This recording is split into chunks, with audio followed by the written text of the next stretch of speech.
Hello everyone. If you've ever watched a Havoc 40 run and wondered why some teams seem to effortlessly clear impossible situations while others collapse to the first mixed horde, the answer usually isn't mechanics. It's decision making. The best players don't know how to dodge, aim or kill enemies. Everyone should know that. The best players, they understand the fundamentals of Darktide. They understand what threats matter most, what their build is actually designed to do, and how their role fits into the team. Today we're going to break down the core principles that separate successful Havoc 40 teams from failed ones. Starting from the game fundamentals, moving on to class strengths and weaknesses, and finally talking about team composition. Part 1. Fundamentals of the game. Before we talk about classes and builds, we need to talk about what Darktide actually is. Darktide isn't a game about killing enemies. It's a game about solving problems.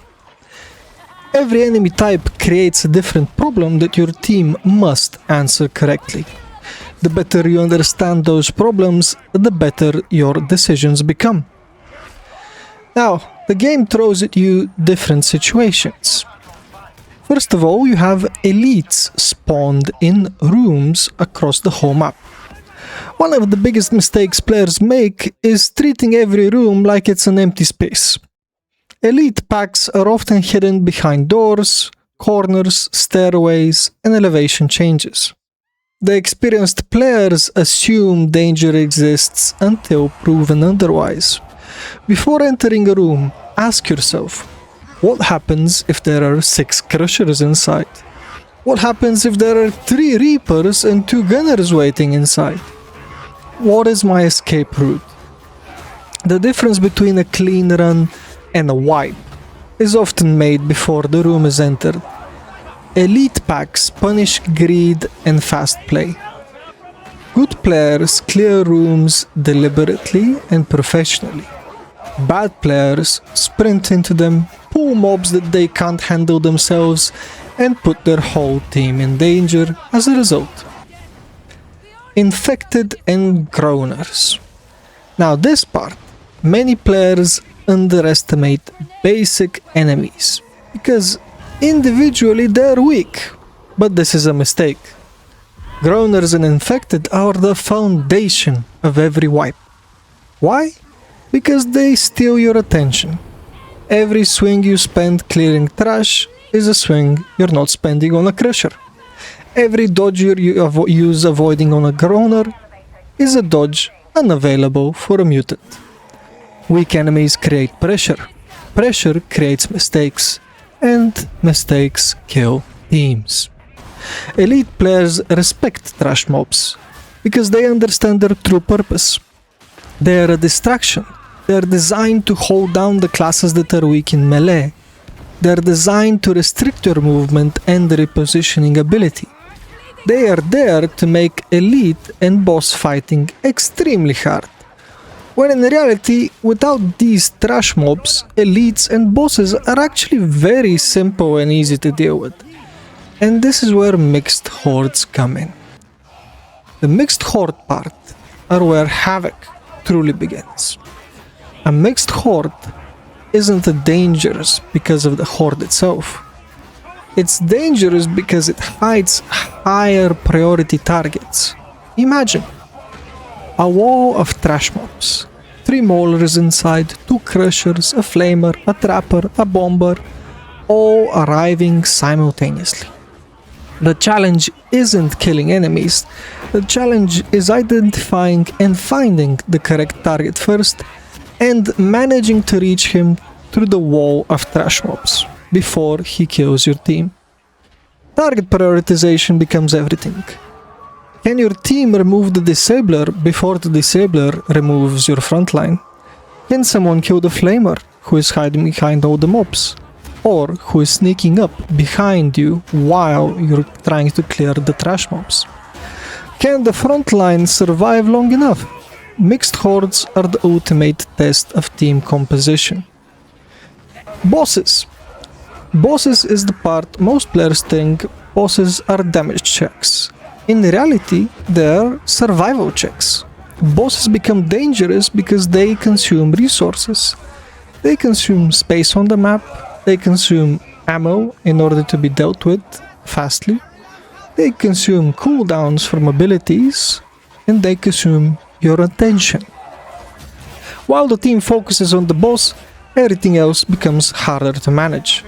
A boss fight might become significantly easier when the team can continue handling specialists and elites while at the same time damaging the boss.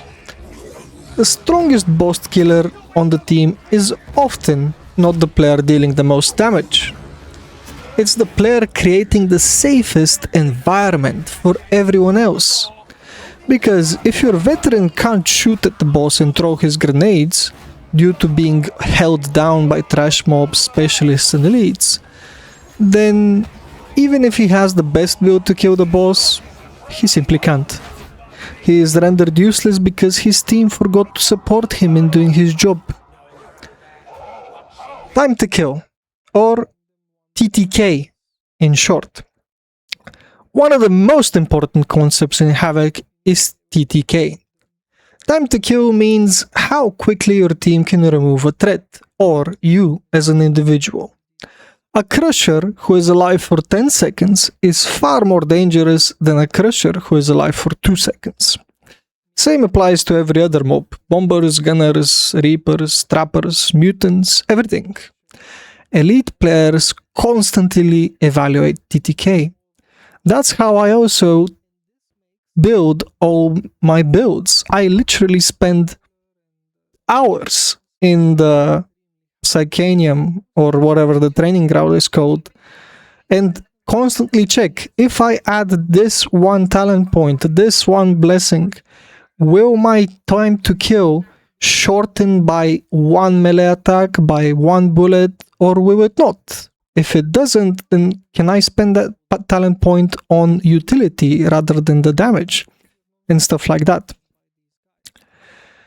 TTK matters not just individually, but also for the whole team. If your team composition takes forever to kill a certain type of enemy, for example crushers or reapers, then that weakness will eventually be exposed when the random spawner sends you too many of it, and that's when your team will be consumed by Nurgle. Every build choice should improve the team's ability to solve threats quickly. And that's what TTK and team composition is mostly about. Survivability. This is absolutely essential for every build and for every team. Many players build entirely around damage, and they install these stupid scoreboard mods which they use to track their damage. But what does damage even matter? It matters only if it increases your time to kill. But if you have no survivability, then you're gonna wonder, why do my runs fail? I'm dealing the most damage. My team is noob. But that's not actually true, because dead players deal 0 damage. And if you don't have survivability and you're full damage, or you don't offer any type of support or utility for your team, then you're gonna have a bunch of dead players who deal 0 damage. And yeah, you're gonna be on top of the scoreboard, because for the 5 or 7 minutes in which the game lasted, you managed to deal a lot of damage. Congratulations, but your run failed. Survivability is not optional in Havoc 40, it's a requirement. The strongest players often look immortal because they avoid situations that require them to deal heroic amount of DPS in the first place. But at the same time, also when heroics are needed, their build can actually handle it. Part 2. Class rows. A common mistake is thinking classes have fixed rows. They, for the most part, don't, but to some extent do. And I'll be using an image here to show you what I mean. Rows are determined by the tools your build brings. Let's look at the major roles every successful team needs. Tank.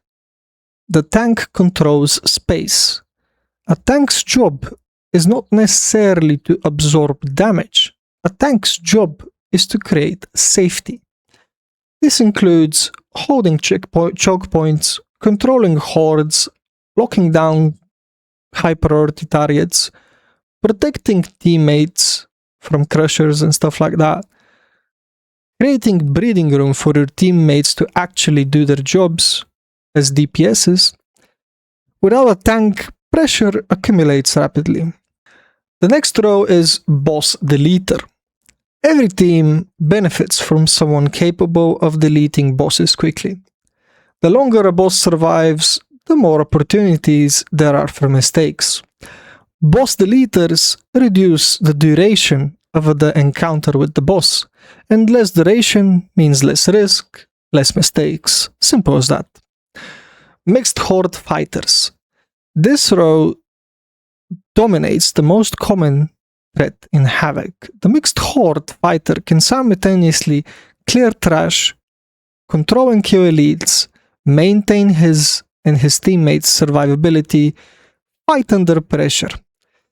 These classes, builds, and players often become the backbone of the team because mixed hordes is 90% of what you deal with in Darktide.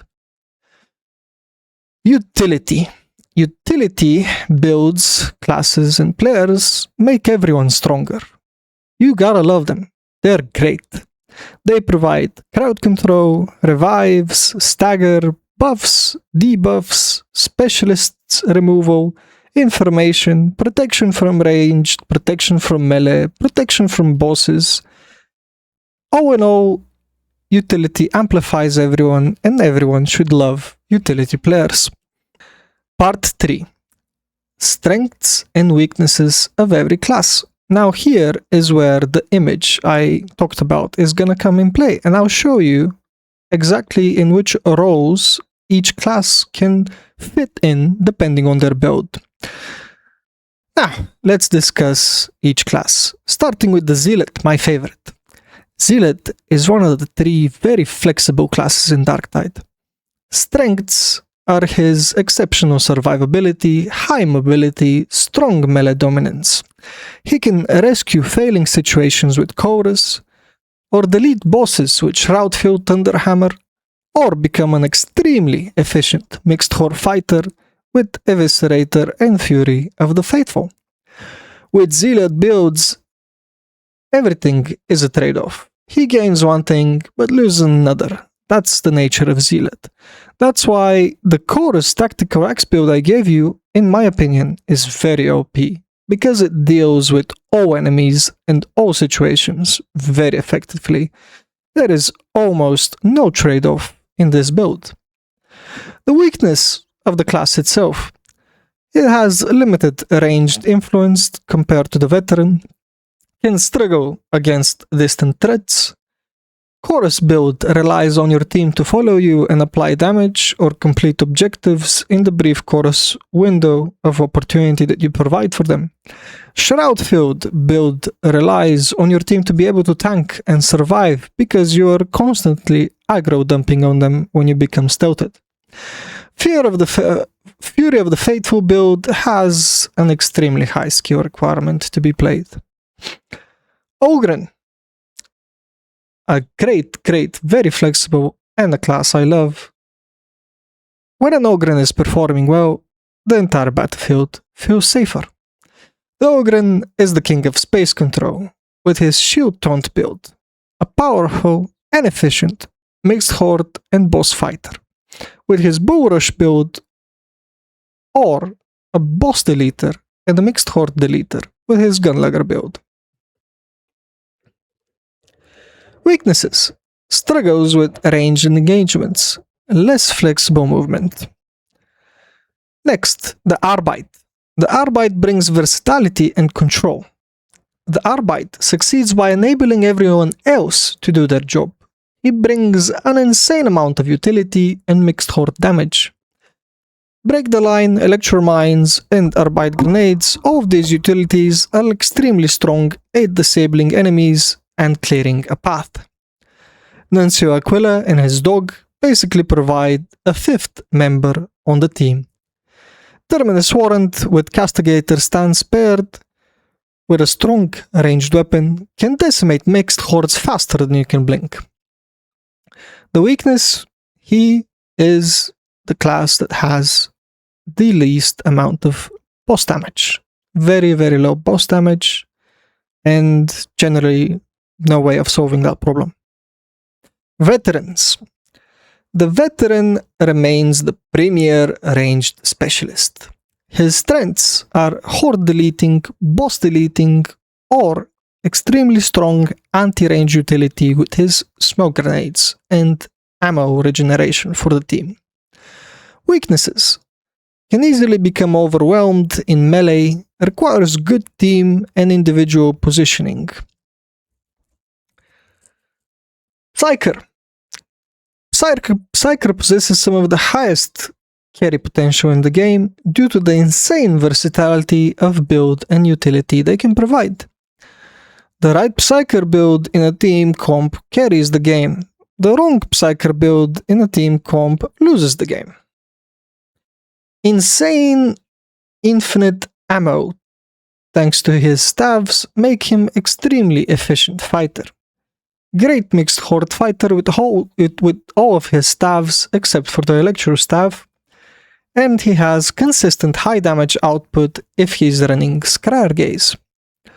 Full game freeze with the Smite ability and ranged and specialist protection and healing with his Telekine shield. For the most part, the Psyker is the best support utility class in the whole game, and with an extreme amount of skill and a lot of tryharding, he can also be built to deal an insane amount of damage with Scryer Gaze. But for the most part, he is the support utility class of the game. Hive Scum. Hive Scum excel through adaptability. Hive Scum is literally the class that rewards players who understand game systems deeply. He can be built to do almost anything aside from tanking. Part 4. Building a Havoc 40 team. Now that we know of this, let's combine this knowledge.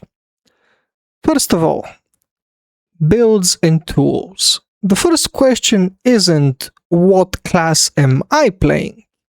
The first question you are supposed to ask yourself is, what problems can my build solve? Can it kill crushers? Can it clear hordes? Can it delete bosses? Can it rescue teammates? Can it survive in isolation? A build should be judged by the problems it solves, not by the damage number on the scoreboard. Second, synergy. The strongest Havoc teams don't stack the same strength. They cover each other's weaknesses. Imagine a team composed entirely of boss killers. Yeah, bosses this will disappear instantly, but mixed hordes will overwhelm you. Now imagine a team with a frontline controller, a specialist killer, a boss deleter, and a utility player. Every threat now has an answer. That's synergy. The goal isn't to create 4 powerful characters. The goal is to create one powerful team. If there is one lesson to take away from this video, it's this. Darktide is not won by individual power. It's won by problem solving. Understanding the threats, understanding your role, understanding your team's strengths and weaknesses, and most importantly, build around what the team needs, not what makes you look strongest on paper. Example teams I would suggest are example number 1, a team with 2 boss deleters, 1 smite psyker, and 1 guy to deal with ranged units who can also deal significant boss damage. This is a great team because you have the Psyker's weakness covered, which is bosses and ranged units, and the Psyker has all of your weaknesses covered, which is mixed hordes and specialists.